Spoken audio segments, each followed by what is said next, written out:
Have you ever sent a text message that you knew would ruin everything the moment you hit send? A message so desperate, so pathetic, that you wanted to throw your phone across the room and disappear forever? Well, what I'm about to tell you isn't just about a text message. It's about how I became my own worst enemy and destroyed the best thing that had happened to me in years. And if you've ever wondered why women suddenly go cold on you, why they stop responding, why they ghost you right when things seem perfect, this story will hit you like a freight train. 3 months ago, I was sitting in my car at 2:47 a.m., staring at my phone screen with shaking hands. The woman I thought might be the one had just read my message. You know, those two little words that haunt every man's nightmares. Read 247. But she didn't respond. She never responded. And that message? It was a 7-paragraph confession of desperation that I can never take back. A message so cringeworthy that even thinking about it now makes me want to crawl under a rock and never come out.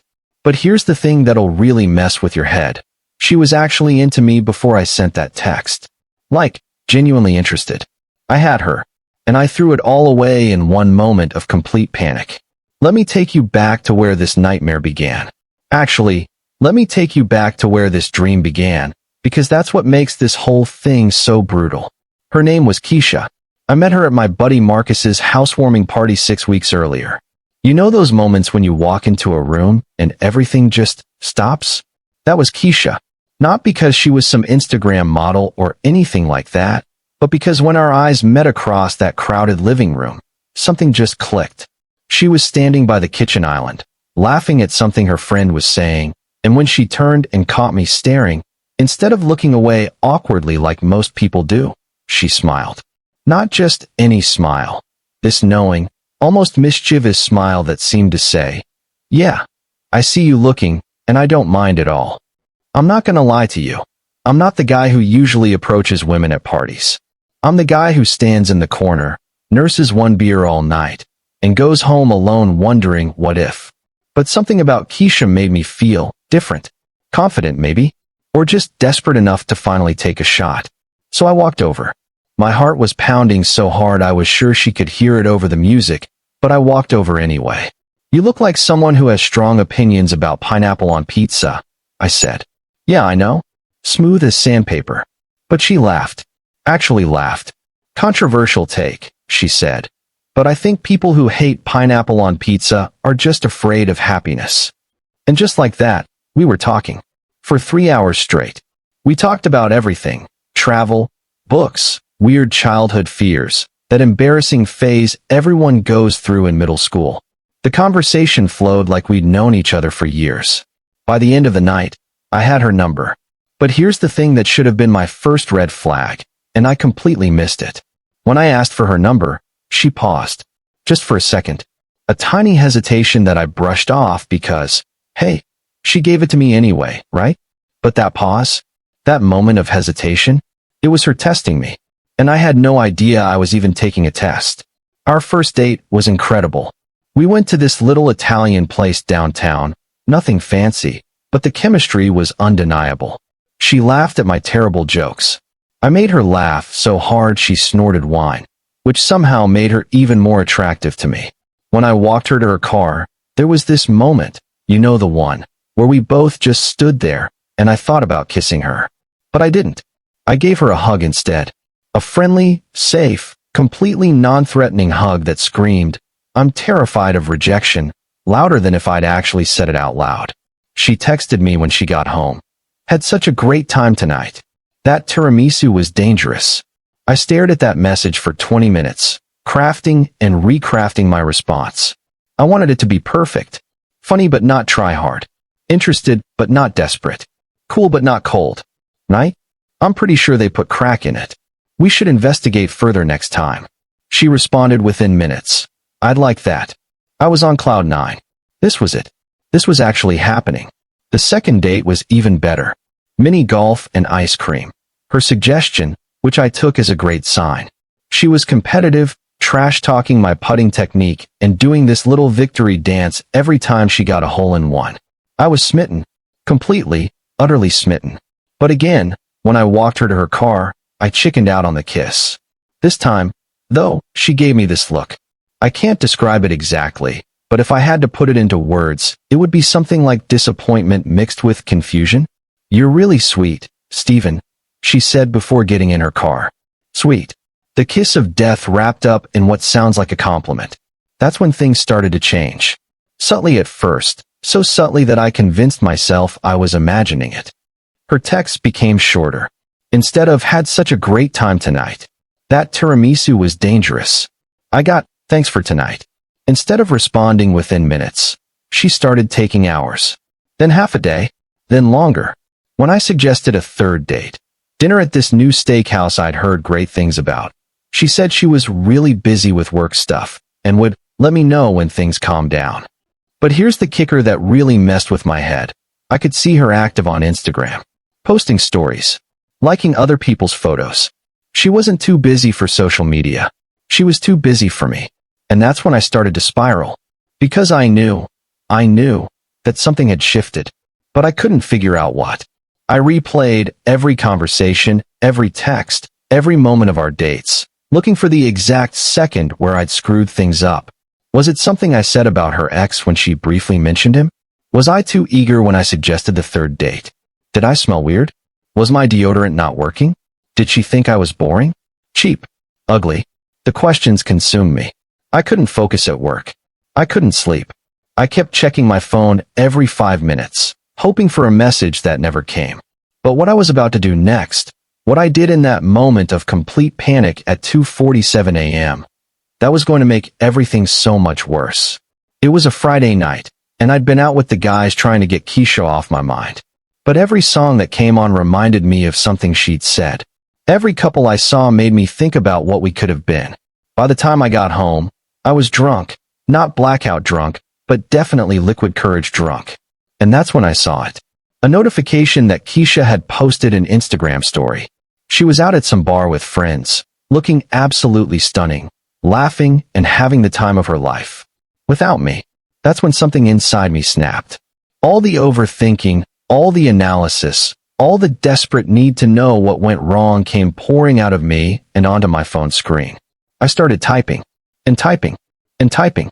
"Hey Keisha, I know you said you're busy with work, but I can't help feeling like something changed between us after our second date.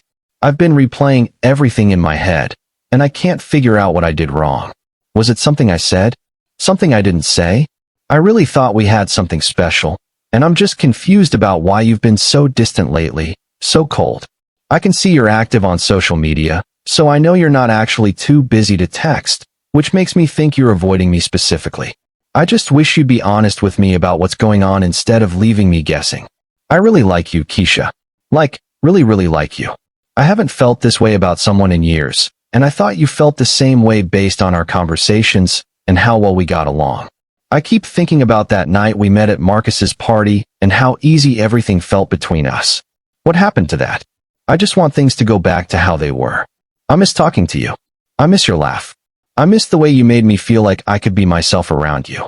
Please just tell me what I can do to fix this, because I'm willing to do whatever it takes. I don't want to lose what we have before we even give it a real chance." 7 paragraphs. 7 paragraphs of pure, concentrated desperation. I hit send at 2:47 a.m. The message showed as delivered immediately. Then, about 30 seconds later, those 2 little words appeared. Read 2:47 a.m. I waited and waited, staring at my phone like it was going to magically produce the response that would fix everything. But nothing came. Minutes turned into hours. Hours turned into days. And still, nothing. But what happened next? What happened next was so much worse than just being ignored. 3 days later, I got a text. My heart jumped when I saw her name on my screen. This was it. She was finally going to respond. Maybe she'd been thinking about what I said. Maybe she realized she missed me too. The message was short. "Hey Stephen, I think you're a really sweet guy, but I don't think we're a good match. I wish you all the best. Sweet." There was that word again. The word that translates to "you're nice, but you're not a man." I stared at that message for what felt like hours. All that emotion, all that vulnerability I'd poured out, and she responded with basically a form letter. A generic rejection that she probably copy-pasted from some website about how to let guys down easy. But here's the part that really destroyed me. I found out later, much later, what actually happened. And when I tell you this, it's going to change everything you think you know about dating. Remember Marcus, the friend whose party I met Keisha at? Well, about 2 months after this whole disaster, we were having beers, and somehow the conversation turned to Keisha. I hadn't told him about the whole texting catastrophe, but I mentioned that we'd gone out a couple times, and it didn't work out. "Oh man, Keisha," he said. "Dude, she was totally into you after that party. She asked me about you like 3 times. My blood went cold." "What do you mean?" I asked. "She wanted to know if you were single, what you were like in relationships, if you were the type of guy who goes after what he wants. She was really interested, man." What happened? What happened? What happened was that I failed every single test she gave me without even knowing I was being tested. That pause when I asked for her number? She was waiting to see if I'd be confident about it, or if I'd second-guess myself.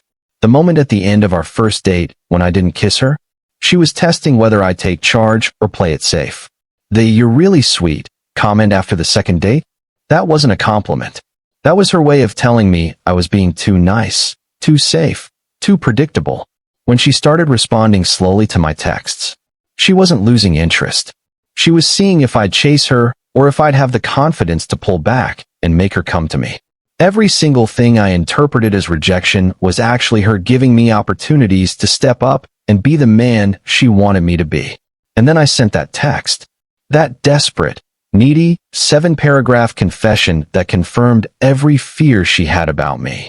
In one message, I proved that I was exactly the kind of guy who would fall apart the moment she didn't give me constant validation. I wasn't the confident man she met at the party.